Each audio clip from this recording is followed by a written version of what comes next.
So it is a special day. I happen to do my first night watch duty in the Kiryat, which is like the central army base inside Tel Aviv.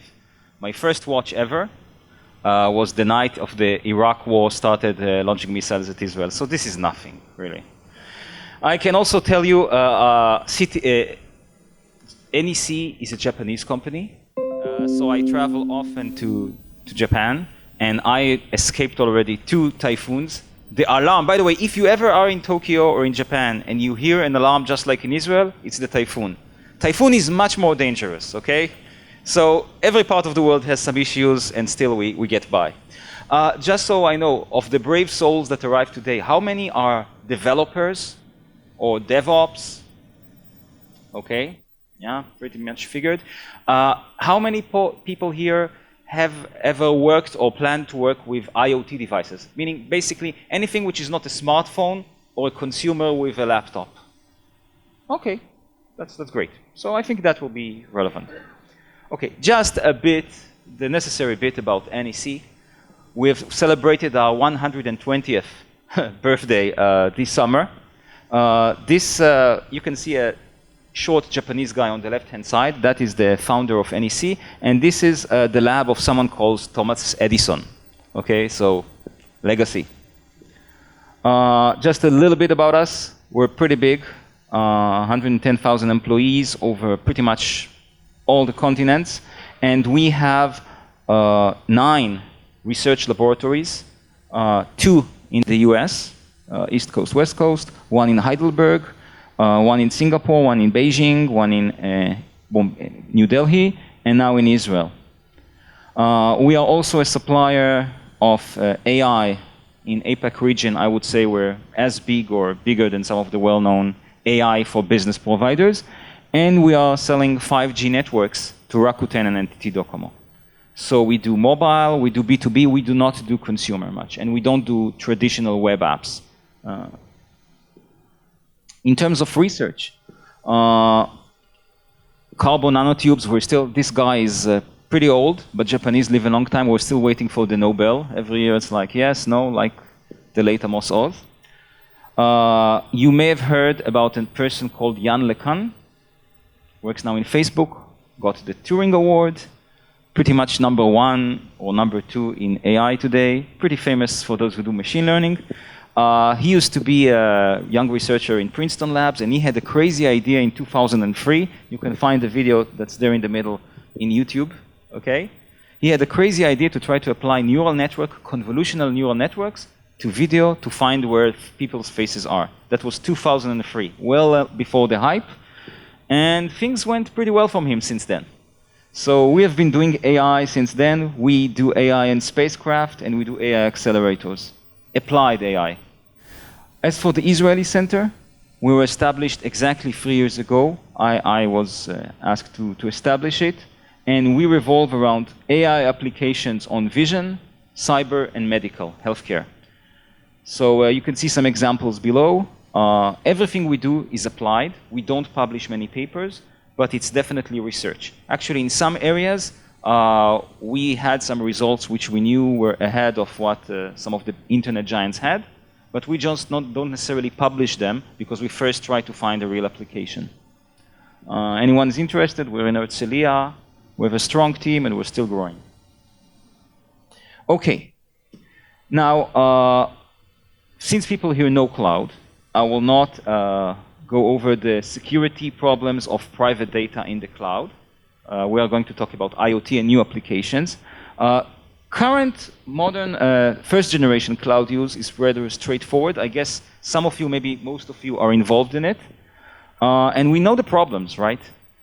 The problems of security. Maybe how many of you in your actual day-to-day design process or work process really have to think about security in a major way, like not just enter the password that they change every 30 days or something? Okay, so you know the dangers. I'm not going to try to, we don't sell cyber solutions. I'm not going to try to tell you how privacy is important philosophically. I'm just going to say it's an impediment, right? You want to do some things, you could have done them much easier if there were no security concerns. Security adds another layer of things you have to think about.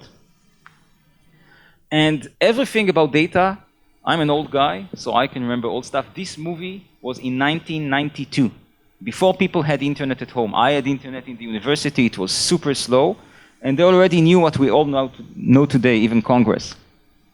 There's a war out there, old friend, a world war.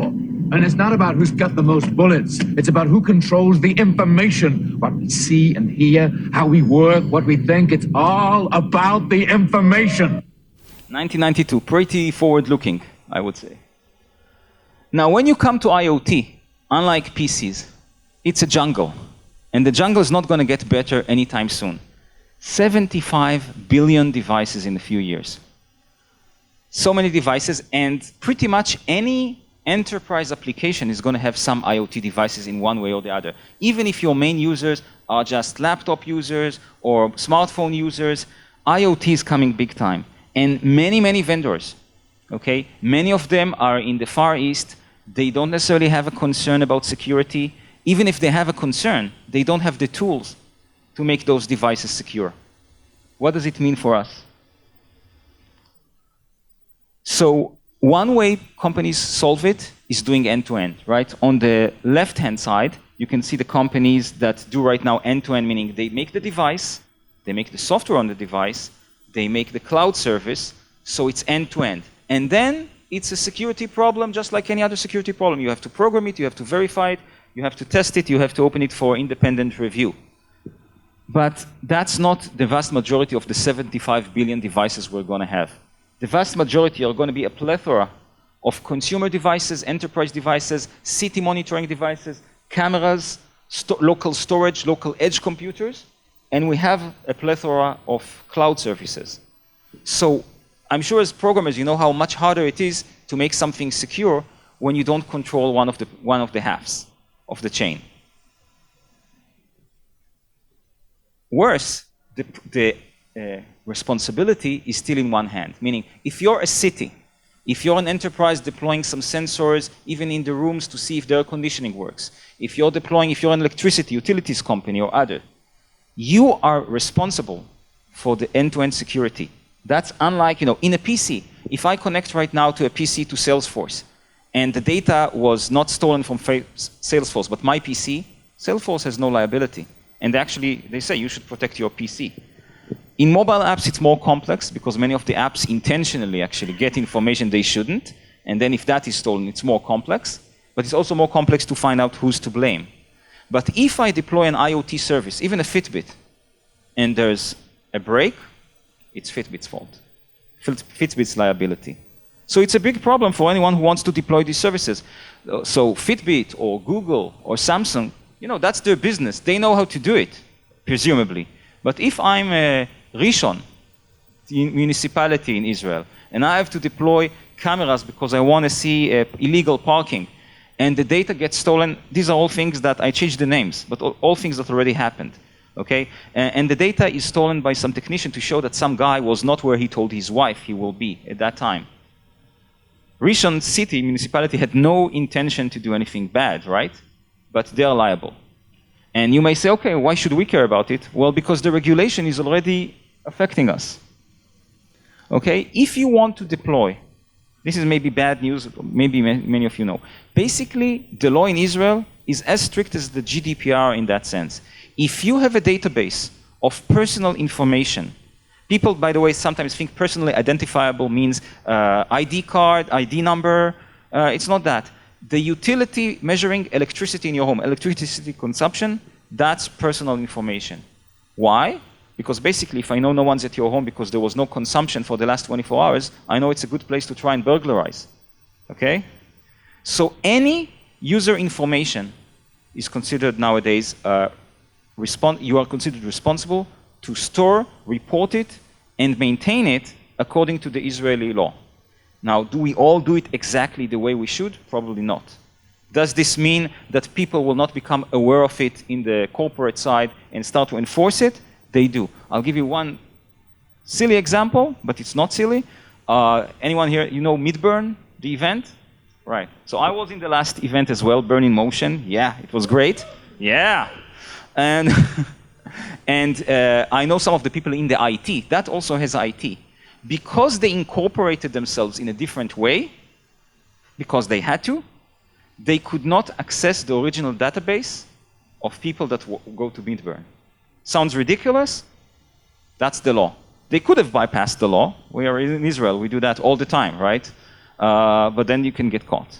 And eventually, now with GDPR coming, legal officers in all the companies are looking into that. So our problem is, how can we, solve that and not have to worry about it so much?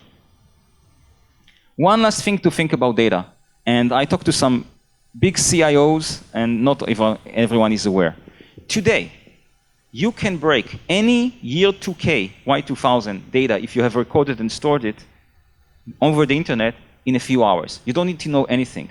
The encryption, the 512-bit RSA encryption used at that time, is today broken by commercial services that exist on Amazon. You just upload your dump, and they crack it. So, okay, you can say, okay, that's old guy thinking, boomer thinking, like, who cares what happened 15 years ago? Well, we don't change, let me tell you from my experience, we don't change that much. Your bank is probably the same bank going to be 15 years ago. You may live in the same place or own the same things. Your medical records will indicate some things. So everything that is encrypted today will probably be able, people will be able to break in 10 or 15 years, and that's before we talk about quantum encryption and decryption. So, having said all that, a big trend in the last few years, you can see some exciting startups here, including one that we're invested in, is what's called private computing. Now, if you get only one thing from this lecture, this talk, I'll be happy about it. Go Google it for yourself. Private computing is how you can use data to get results, but only in a predefined monitored way. Okay? We all know the problem with data, right? I mean, data is unlike gold. If I give you gold, and I know how much I gave you, I know how much you should give me back, and if it's gone missing, we all know it's your fault, because I gave it to you, okay? But with data, I give you the data, and then the data is stolen, or actually you intentionally spread it, I have no way of knowing why it happened. So monitoring data use is very hard. Let me give you a simple example. When you opened an internet account in some internet service provider of mail or something else, they said this is for ABC at the time, or you thought it's for ABC. We all know they're using it now for other things as well, right? We know that. They did not anticipate the kind of services they will use that data for in the future. Well, GDPR basically says you can't do that, okay, without consent. So basically, private computing is mathematical magic. It's not magic. I'll even give a simple example soon, which enables you to get the data analytics you want without actually owning the data. Now, I see skeptical faces. That's good, because that means you actually understood what I'm claiming. Imagine you could have a data store, your emails, your temperature, your biomedical readings, and use them to actually calculate, for example, the chance you'll get some disease, or whether you can be discharged from hospital, or whether to give you a loan, or whether to give you some advertisement, but you don't have the actual data, and you can prove it. I'll soon show you how it's done. Companies, you see here a lot of startups, but the mathematics was developed already in the 80s. It just wasn't so necessary until now, and it was also very slow. And the big ones, not just NEC, but Microsoft, Intel, they're all working on it very extensively. So the term is private computing. If that's the only thing you get from this talk, that's great. Now, when you come up to internet, to IoT devices, privacy by definition is the issue, because all they collect pretty much is private information for good reason. So how can you apply private computing to those devices? So, everyone recognizes the problem, Gartner, and everyone who says you should consult your legal officers, you should have a strategy, you need regulatory compliance. That's friction, right? You can do all of that. But that's the kind of process we as developers or people who manage development projects don't like. So what are the solutions? There's basically 3 families of solutions. That's also important if you're interested, because you can Google it later and find out more. There's what's known as TrustZone, SGX, Intel SGX, anyone heard about? IBM ARM TrustZone. There are basically, in the modern processors, enclaves, secure hardware pieces in the processor that enable you to do things in an encrypted way, which is more secure. That's one way you can do it. Another way, which is promoted by Microsoft and to a certain extent by IBM, is known as fully homomorphic encryption, and there's multi-party computation. They're all mathematical methods, okay? You do not need to know how they work, although it's fun to know, but this is basically what they mean. TEE, trusted environments, mean you need some hardware on the processor. You gotta have it. And if you have it, you gotta use it in a certain way, but at least you know you can do it. Homomorphic encryption and MPC don't require hardware. Speed is very important. All these methods are much slower than regular computation. Much slower. I'm not talking about 20% hit, 30%. I'm talking orders of magnitude slower. That's why they're not being used right now. Okay? Some of them are even quantum resilient, which is known also as information. That means that you can deploy, not cool stuff like a utility company network or a location-based service for telecom now, and be assured that even if people achieve this famous quantum supremacy, you'll be safe from it. Now, this may sound like something, okay, why is that so important? So, for example, in Japan and in some other countries I cannot mention, but they may mention, already government institutions have to deploy special quantum fiber optic additional connections to make the data quantum secure. And it's expensive. They need to put more things in the ground and more things. They just don't talk about it so much, but if you're involved in those bids for these RFPs, you know about it. Okay, so it's, people are already thinking about these issues. Just, since I'm not going to show the video, I'm just going to show it very quickly. Just to show you it can be done, this magic, that you can do a computation and get a result without knowing the data. So I'm doing a very simple example. It's just addition, okay? We have parties A and B, but we could have 10 of them, and they want to find the result of the addition of their numbers. Now, okay, why is that interesting? Very simple example, salaries. You want to calculate the average salary in some city. You have access to the databases of the salary, but you're definitely not allowed to see the salaries of people. Or you want to have the average in some corporation. So just you want to add and then divide by the number of people. So what you do is you don't send the numbers to a trusted server. You split each number into 3 shares, 3 parts which compose. So in that case, for example, so you split 6 into 1 plus 2 plus 3, and you split 9 to 2 plus 3 plus 4, which means now it's 3 numbers. If you have any 2 of these numbers, you cannot know the sum. You cannot know the original number. And you shuffle it between the servers. It's here, and if you don't get it, come later and I'll show it slower. Basically now the servers add numbers. The servers definitely do the computation. Each server cannot reproduce the 6 and the 9, but you do get the 15 at the end. And of course, you can do the same thing for multiplication and for conditional statements. The elements of basic computing. So you can calculate a formula based on the data. So far sounds very geeky mathematical, but now let's see what you can actually do with it. I'll skip this one. Basically, and that's one of the things that NEC worked hard to try to accomplish in the last few years, we try to make it faster. By the way, our development is open source. So basically the code, and it's not just ours. So the code is available. The trick is how to use it. What we realized is that to take existing code in Java or Python and make it MPC secure is something which only mathematicians know how to do, or programmers that had special training. That's kind of, takes a long time. So people don't do it actually unless they have to in banking or others. But what we realized, we are now having the world of machine learning and deep learning, where essentially 99% of all the machine learning and deep learning that's being done right now in production is logistic regression of some sort, binary trees, decision trees, random forest, and deep neural networks, which is the new rage. And of course, we use it a lot for other things. That's what it comes down to. No one writes anymore those codes of if A, then do B, then, well, some may do, but they don't have any economic importance. So 99% of what's being run in production right now uses some packages like TensorFlow or Keras or Pandas or others to do the actual math, to get the results. So you don't need to take any piece of code in the world and convert. If you can convert the basic machine learning operations to run under MPC, it becomes a framework.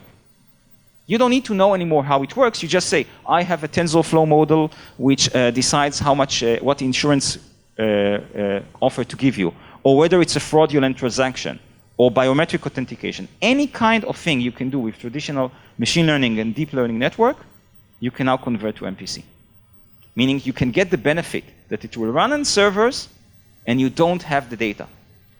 Not having the data, the big win here is if you can say GDPR does not apply because this is not a database. That's the big win. You don't want to go and talk to regulators and say, look, I really did this cool thing, and trust me, it's secure. Because then they'll say, okay, we need 3 cryptographers, independent ones, to review it and say, and it's going to take 2 years, and actually we don't have time and we don't understand so much, so why don't you make it a standard? Okay? But if you can convince once the EU regulators, and that's what IOTopia and us are trying to do, that this kind of framework does not involve holding the data, then you're exempt, חופשי, from GDPR. And for good reason, because you're mathematically proven. Okay, please, yes. What's the overhead in terms of computing? Oh, really heavy. We're getting to that. Basically, it used to be 10 to the 6x, meaning like 1,000,000 times slower. It moved, all the methods moved very quickly recently. So now it's about 1,000 times slower. Okay? And you know what? For a bank, it's totally worth it. They just buy a more expensive computer. 1,000x is not so. I agree. I mean, I wouldn't run video analytics on this. But for example, you know, this summer, maybe you've heard, there were 6 big companies, actually all the big companies that it was discovered when they did speech, voice assistants. All your recordings were actually, some of them were stored on the internet, and people were listening to them for a good reason. Okay, for actually trying to improve the speech recognition. It was only Microsoft, Amazon, Facebook, Google, anyone who could. Okay? And they stopped those services in a day, and the FCC is now investigating it. Okay? So having the data also has a cost. With this kind of technology, we already know how to do, for example, speech recognition in real time. Okay, and some basic image recognition. We can't do the cutting-edge stuff we do for computer vision, for action analytics or biometrics, but in about a year, we'll be there. So you can do all the financial models you do in banks, I know them well, not a problem. NLP, looking at your email for finding where there's some things without actually reading your email, not a problem. It's more expensive, but it's not undoable. Yes, please. There have all the certificates of compliance, ISO and all this stuff. For the software, you mean? Yeah, we're still early days. We're doing pilots. We did not certify yet the software. So it's an open source in the sense you can get it, but it's not like we're not going to give you, say, it's certified by anyone. I mean, I understand, but I mean, if I'm trying to take your open source and to put it in my product, I need to go and to show that this is actually really ISO compliant and all this GDPR compliant, all this stuff. So that's true. That's what we're. Okay, maybe I'll get finally to what is like the best way we think to use it right now at the world right now, and the best way, the way we think this is going to play out. Remember, I told you at the beginning that we're working on 5G networks in Japan and things like that. The best way is going to be just like public cloud or like a Chrome browser, which I use now. Okay, there's SSL, there's PKI, there's amazing stuff there. I don't know. I don't care. It's approved to use, and I didn't have to get it approved. It was approved by whoever inspected it to some extent, right? That's what we're trying to do. Basically, remember we had those free servers? You don't want to, especially if you're an IoT provider, again, think Rishon municipality, not some quantum startup doing something very cool but very small, okay? If you're one of the regular people that run the real economy, that's still around us and deploying IoT for trucks, garbage trucks, dumpsters, speech recognition, lights, surveillance cameras for safety, all those things.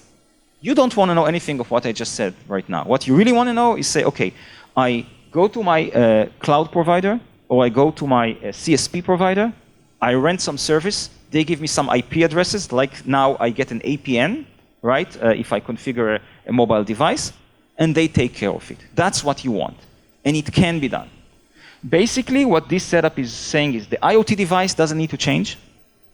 We are offloading the security. We are offloading the security burden to the public cloud provider and the communication service provider.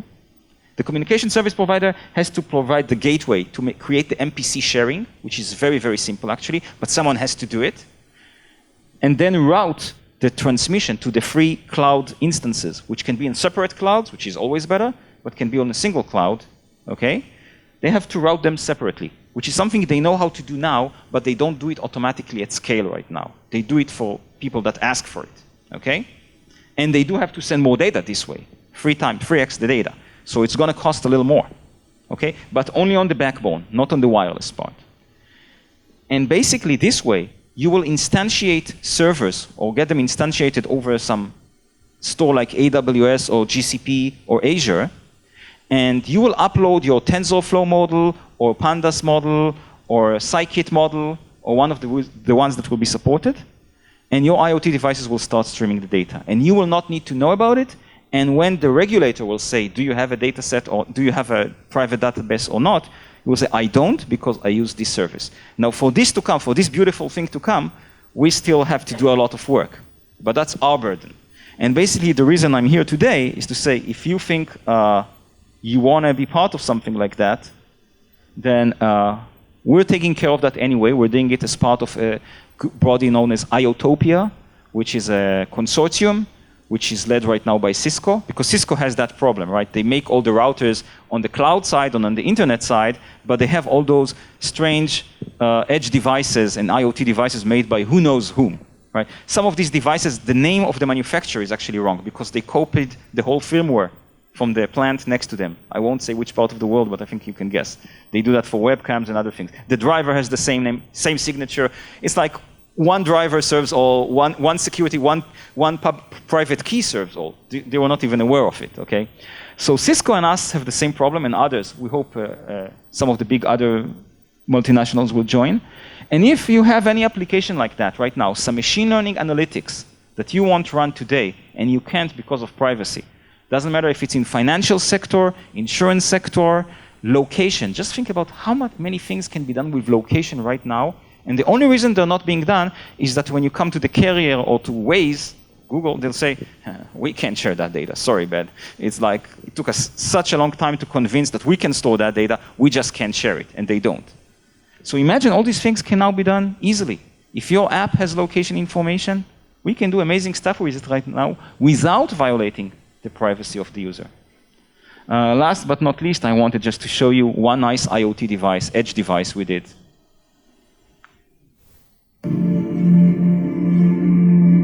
First spacecraft to reach an asteroid and get back with samples, called Hayabusa, which is Falcon in Japanese. 10-year mission.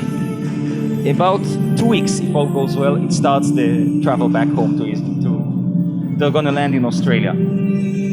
5 different edge devices on the asteroid itself, made by different companies, and it's 1 light hour away from here. So it had to do the landing and many of the operations autonomously as an edge device with AI.